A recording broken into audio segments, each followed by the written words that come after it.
When creating fire, the environment around us can cause us many problems. High humidity, sleet, rain, snow, all can have an adverse effect on our fire. Fortunately for us though, the environment also offers solutions to each and every one of those problems. Now, once we understand the triangle of fire and correct material selection for a fire lay, we can go one step further by adding in other materials and resources to help aid our flame source. So let's take a walk around and look at how we choose different materials to enhance our flame source. One good place to start when thinking about additional materials for a fire is tree bark. Now, not all tree bark is created equal.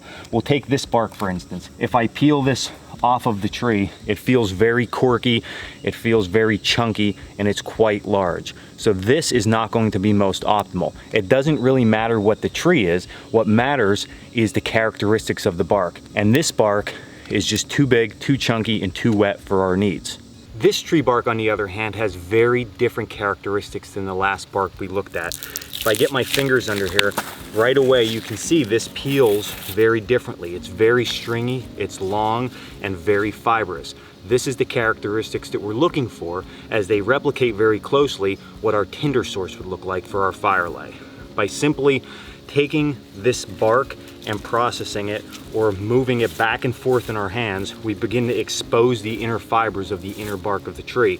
This very quickly dries out and gives us something that we call a bird's nest.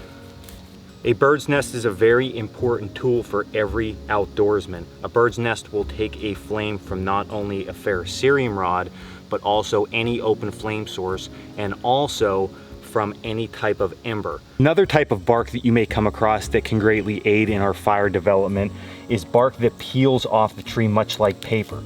It feels like paper, it is very long and stringy, and has a very dry feel to it. This type of bark is found primarily on birch trees and is a great asset for fire making. Once the bark is peeled, it will light very easily with an open flame source, but will also light very easily with a ferrocerium rod. So now that we looked at the outside of the tree, let's start to move inward and see what other resources are within the tree that we can use. Some trees contain saps and resins that are highly flammable, and they will aid us very greatly in fire development. What we have here is sap coming from a pine tree. It's very easy to harvest. Just take your finger or a stick and wipe it off, grab a little clump of it, and this will ignite very quickly with an open flame source. Another way that we can use resins within the wood is by harvesting something I call fat wood. Fat wood is a collection of resin within the wood itself. Here I'm at a down pine tree, and as the tree was dying, the resins were settling from the branches back into the trunk. If I cut along where the branch and the trunk meet, or crack that branch off, I should find resinous wood. This resinous wood, or fat wood, can be very easily processed. Simply break the branch and check inside. It should have a turpentine type smell and should have a golden orangish color. If you do find this, you can then take the back spine of your knife, preferably not using the blade. We want to conserve that resource as much as possible. By scraping this wood, we are creating more surface area and finer material. These shavings can be then ignited by either flame or ferrocerium rod. These fat wood shavings are a great addition to our fire lay. They burn long and slow. Another option is just to create what we need while we're out there if we can't find what we need. So if we're in an environment that we can't find any of the resources that I just recently showed you, or extreme wet weather, we can take wood that we would normally put on our fire lay and process it to our liking. This is a very simple technique that we call making feathers or making shavings. You're going to take your knife and very finely carve the wood. Remember, just because the outside of the wood is wet doesn't mean that the inside is also wet. If you have a good dead piece of wood, as you carve it away, the outside dampness is going to be removed and the inside is going to have nice dry wood. Process this under your shelter or in a dry space, and then you are essentially creating what you need. These shavings can then be ignited very easily with an open flame source, and if made fine enough, can also be ignited with a ferrocerium rod. And lastly is another resource that people seem to really gravitate towards, and that is grasses and weeds.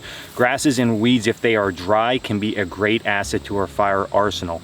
But the reality is grasses pick up a lot of moisture. So in high humidity or morning dew, or even a little bit of dampness from rain, they very quickly get wet and are not suitable for making fire. Summertime also, if there's any green mixed in like right now, they just do not burn the way they should, so they're not a viable option. But there are certain times that they are. So the best advice I can give you is that get the grass and test it before you actually add it into your fire lay, and make sure that it's burning properly and not just smoldering. Grasses take an open flame, they work very well with an ember, and they also work great with a ferrocerium rod. And that's a few ways that we can use natural resources to aid us in our fire making process. Remember, there are just tons of different things you can do. What I showed you today are some of my favorites, and it's not about knowing the specific plant or the specific tree. It's about understanding the characteristics that you're looking for. The more time you spend outdoors, the more that knowledge will come with exactly what you're looking for. But if we understand the characteristics that we're looking for, we're gonna jump that much further ahead in the fire making process. So I hope everybody enjoyed this video. I know I had a good time making it, and I hope it really helps you in your fire development. So this was Dan Wowak, UCO Ambassador. As I like to say, stay in the woods.